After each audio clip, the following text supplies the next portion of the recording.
Going into war isn't always a choice. More often than not, it's a necessity. And even with NATO's support of Ukrainian independence, it seems like Putin is leaving the US less and less choice in the decision of whether or not to get more actively involved in the war in Ukraine. But if the US had to suddenly engage in a full-scale war against Russia, how would it fare? What plans is it making for such an eventuality? One thing is for sure. Putin had better buckle up. The US military keeps its M1 Abrams oiled up, its Tomahawks loaded, and its Star-Spangled Heroes capes nearby all year round. It is always prepared and has kept a particularly close watch on the former Soviet Union ever since the 1940s. During the Cold War, the West had it easy. Despite communist coups and the proxy wars, the Americans and their NATO allies always knew exactly who the real threat was, the foe pulling the strings behind the scenes, if you will. It was, of course, the Soviet Union. For 45 years, the West had prepared, strategized, and planned for the ultimate eventuality, an all-out military confrontation with the Soviet superpower. Whether the Cold War conflict went hot by spiraling into the nuclear realm, or if kinetic operations remained firmly moored in the familiar bounds of conventional warfare, made little difference. What mattered most was that the enemy and its intentions were clear. Knowing that is half the battle. But what happened next changed everything.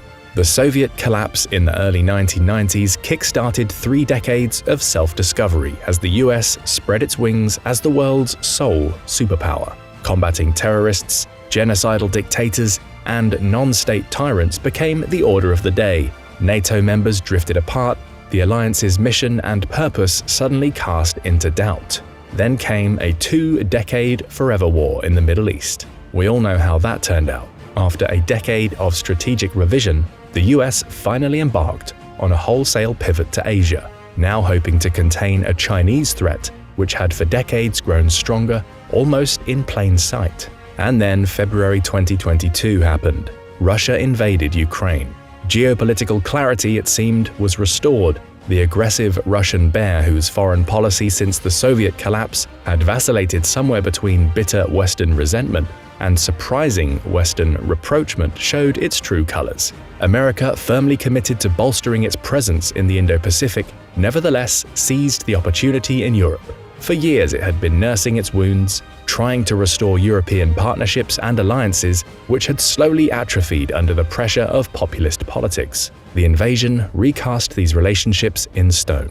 Everyone in the Western world suddenly saw the reflection of their own histories in Ukraine's existential fight for its independence. The US and its Western allies pledged collective action: sanctions, hybrid warfare, material donations, refugee support, and military training. Everything short of entering the fight themselves. This Western support coalition has shown no signs of weakening now more than a year into the war. If Finland's recent accession to NATO says anything, it has only grown stronger. What is this all leading to? For the Americans, who for a decade could not drum up the political unity required to deal with Russian revisionism, the Russian threat is credible once more. The pivot to Asia will continue apace. But now, with Eastern European sovereignty under threat once more, America must continue to do everything in its power to prepare it and its European allies for the ultimate eventuality, a full-scale war with Russia. We know you're probably laughing right about now. War with Russia, you're saying. The same Russia that can barely make inroads against a country 28 times smaller and with 100 million fewer people than itself. The same Russia that has allegedly already suffered 250,000 casualties in a single year of fighting, more than the entire number of Russian soldiers killed in every war the Soviet Union and Russia fought since World War II combined. Well, yeah, that Russia. As counterintuitive as it now seems, Russia still poses a grave threat to Eurasian security and Western values the world over. Western analysts are contemplating a number of contingencies that could result from the war in Ukraine, which fortunately for us all has thus far remained contained to a single country. The major one is the potentiality that Russia and its fuming dictator Vladimir Putin, finally recognizing the futility of winning a long-term victory in Ukraine, go absolutely rogue. Russia has all but burned its remaining capital with the West. Politically, Putin is a global pariah. Economically, Russia has been cut off from Western markets. Its once profitable natural gas left with virtually nowhere to go. Sanctions continue to cut into its ability to supply its military and civilian population with the specialized industrial and technological parts it needs to function effectively. Militarily, there's little evidence the latest round of mobilization will provide the tactical momentum Russia needs to win over the long term. Rather, it's more likely that untrained Russian conscripts or mobiks will continue to be fed into the meat grinder to little effect. Will Putin back down? You can almost guarantee he won't. He's already raised the stakes too high. His people, his propagandists at least, expect too much of him. He's paranoid. He must deliver on his promises. The Ukrainians, as long as they live and breathe, will never accept the Russian occupation on any scale. As a final recourse, Putin still has his nuclear umbrella, something he knows the West won't gamble on. From our vantage point today, it seems as though Putin's Russia, if it continues its present course, will almost have to go rogue. It won't end the war with a negotiated settlement unless something drastic changes, but as attrition whittles down its once vaunted military power, it will be forced to engage in its antebellum tactics, only far more aggressively. It will rely on asymmetric warfare and hybrid operations to destabilize the West. It will increasingly act like a global version of its now closest remaining ally of consequence, Iran, completely decoupled from the international community, pursuing a revanchist foreign policy using drones, proxy wars, missile strikes, espionage, and more, all while using its nuclear umbrella to deter Western retaliation. Nuclear threats will continue to grow in intensity. Cyber operations will increase in kind. Putin will target vulnerable pipelines and transoceanic fiber optic cables. Russia will continue to fund and sponsor disinformation and misinformation campaigns. Russian bots named Peter and Frank will enter your feeds at election times in the hopes of trolling you into voting for their candidate of choice. The bloodletting in Ukraine will continue. The threat of escalation will remain omnipresent. And that isn't good, because as one think tank put it, a rogue Russia still represents a geopolitical crisis of the highest order. It's a threat to global security, Western political systems, the cybersphere, space, and food security, not to mention every Ukrainian civilian.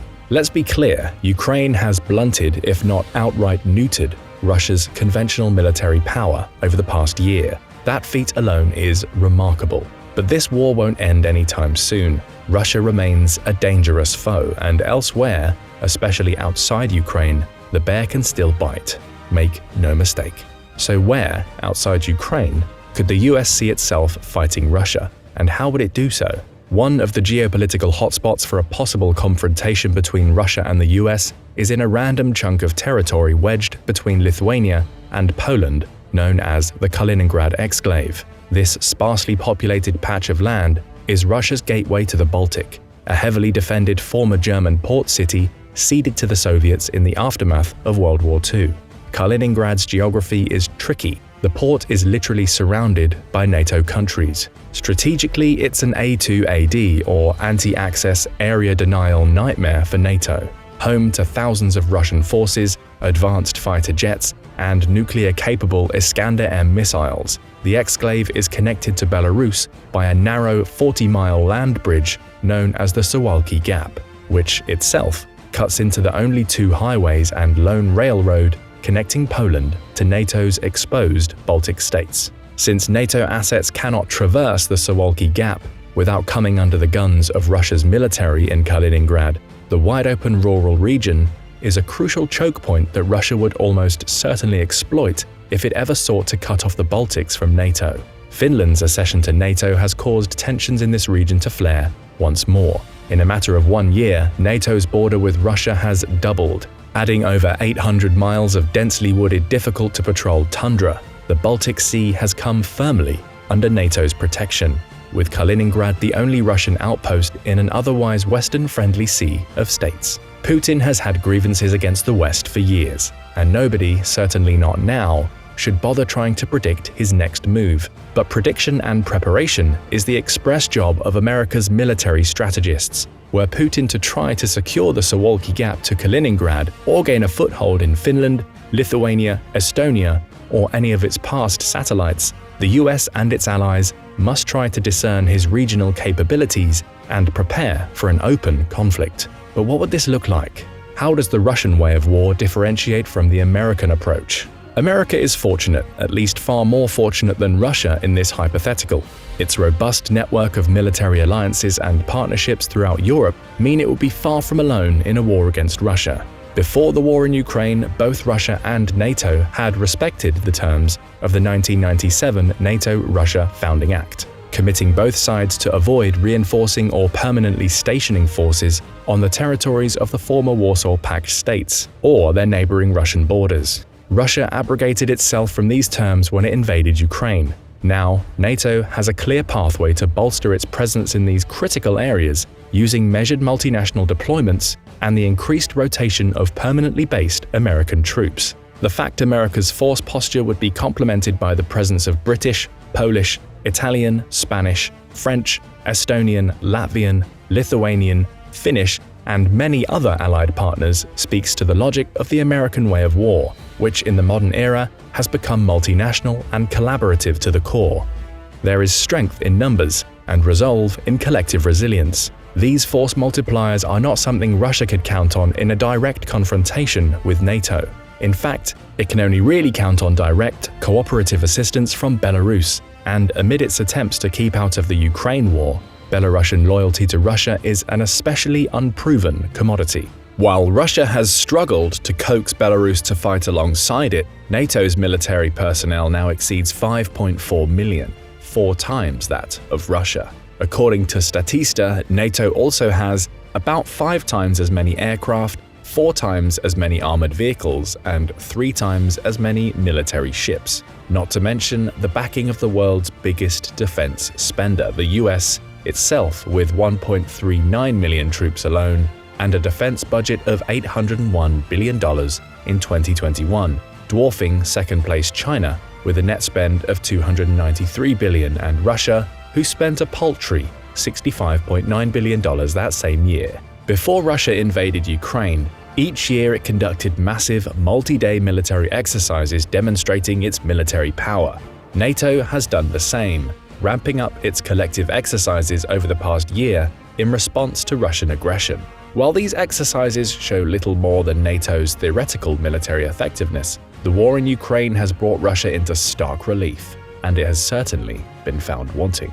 Russia is in the midst of a new military reform, something its Ministry of Defense announced at the end of 2022. Most see this as little more than a haphazard attempt to patch a sinking ship. They're trying to grow their modern military to the size it was over 2 decades ago. But today there remains a lack of specialists in charge of maintaining military equipment and vehicles, as well as military infrastructure inherited from the USSR, which no longer exists today. Additionally, there were tens of thousands of auxiliary positions like military financial officers and army construction workers, which have also ceased to exist. In other words, noted Russian military journalist and military analyst Pavel Felgenauer, the nominal size of the armed forces cannot be increased in a realistic and meaningful way. Russia lacks qualified junior officers. There's nobody to command the conscripts they're throwing into battle. The army of 1.5 million soldiers Russia dreams of is little more than a bureaucratic fantasy.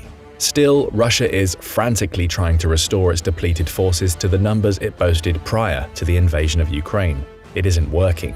Its armed forces today are lacking in some areas of modern military technology, including drone capability, electronic components, and radar and satellite reconnaissance, Felgenauer told the media. Yes, we have weapons, but our reconnaissance capabilities are weaker than our attack capabilities. So we have a long-range, sometimes precision-guided weapon, but we don't always know where the target is. But what if Russia went into a full-scale war with the West despite these obvious weaknesses? Let's say for the sake of argument that Putin goes rogue. He sees Finland's NATO membership as the final straw. He still doubts the West will risk starting World War III, and he is desperate for a quick victory in Europe. He throws everything into the Ukrainian cauldron, and it all goes wrong.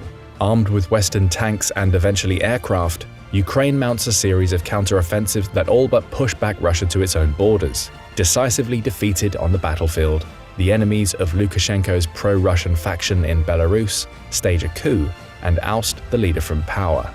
In the cascading crisis, weathered Belarusian volunteers, which for years had fought in Ukraine, return home and help throw the Russians out of their homeland. Belarus thus switched sides, leaving the Russian garrison at Kaliningrad entirely surrounded by enemy forces. The Suwalki Gap is no longer a concern for the West, but it is for Russia.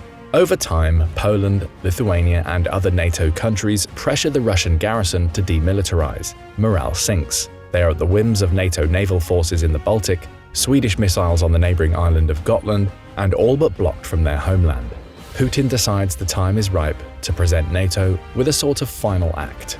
He invades Belarus and, hoping to regain a foothold in Eastern Europe, Putin decides to test NATO's resolve, launching an attack on the Suwalki Gap and small villages along the Estonian, Latvian, and Lithuanian borders. He uses Kaliningrad's Iskander missiles and naval missile corvettes to cover his advance. With the bulk of its reserve forces in Poland and Finland, Putin's forces overwhelm the unprepared NATO multinational garrison in Estonia, which is briefly forced into retreat. Russia immediately begins reinforcing its positions, bracing for the inevitable counterattack as NATO triggers Article 5.